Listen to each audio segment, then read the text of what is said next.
It's time for Outdoors in the Valley with your host, Jim Duggan on WJER. Outdoors in the Valley is brought to you by TMK Valley Propane in Bakersville. When looking for a reliable local propane provider, trust TMK Valley Propane. Affordable, friendly, professional, all the way with TMK. Outdoors in the Valley is coming up next. Warmer days are ahead, and that means plenty of memories will be made outside in the coming months. Now's the time to think propane. Trust TMK Valley Propane to take care of all of your heating needs. Propane is not only good in the winter, it can power barbecue grills, outdoor fireplaces, water heaters, and don't forget about that pool. Don't wait until you're ready to use those spring and summer appliances to get propane installed. Call TMK Valley Propane today at 330-897-3911 and get set up today.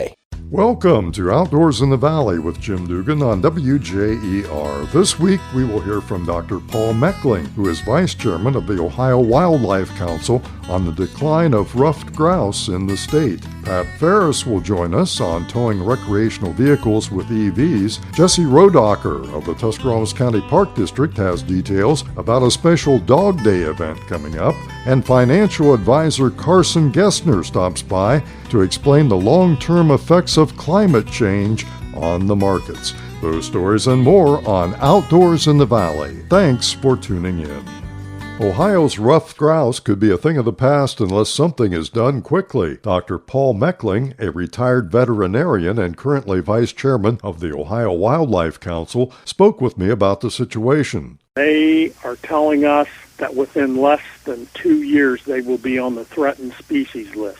Several of us just don't believe we should be killing the last grouse in the state. We are thinking that we should at least suspend the season for a while, see if they make a comeback.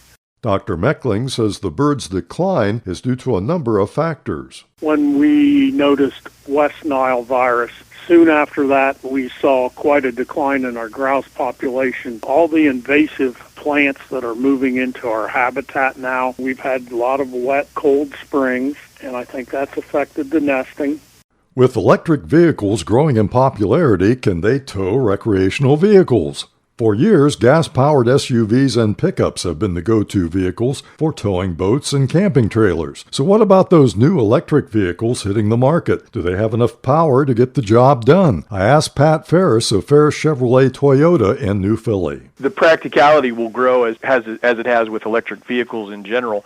Currently, Silverado EV has a stated towing capacity of 10,000 pounds, and they're estimating to get that to 20,000 pounds in the future as production continues and as they refine their advancements in EV technology. Like all new vehicles, Pat says EVs come with a few special challenges, but they are more than capable in performance, and their future looks bright. With just about any electric car, challenges continue to be with charging infrastructure and things like that, and where am I going to put my trailer when I pull into that electric vehicle charging spot? Issues with range and things like that, but I think as we continue down the road, I think you'll see improvements, obviously, in electric vehicles and their towing capacities as we go forward.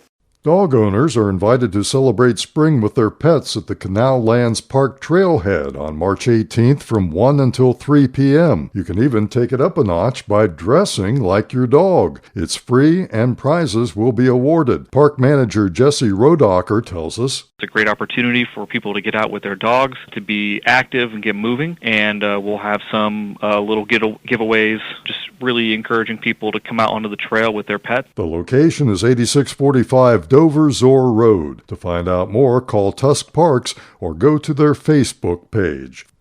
With extreme weather pounding areas of the country, many are taking a closer look at the relationship of climate change to these events. We are also finding out the economic impact can be far-reaching. Many financial experts look for insurance, food, energy costs, along with stocks and bonds to suffer down the road long-term from extreme climate change weather. Financial advisor Carson Gessner of Edward Jones in New Philly believes agriculture, infrastructure, and business sectors will take the hardest hits. Having a loss of crops or livestock could really affect long-term on how much we produce and the prices for food. Infrastructure, maybe rising sea levels or flooding, damages to business, factories, supply chains, how they transport their materials, the cost of insurance, and then banking or insurance companies, who they loan money out to.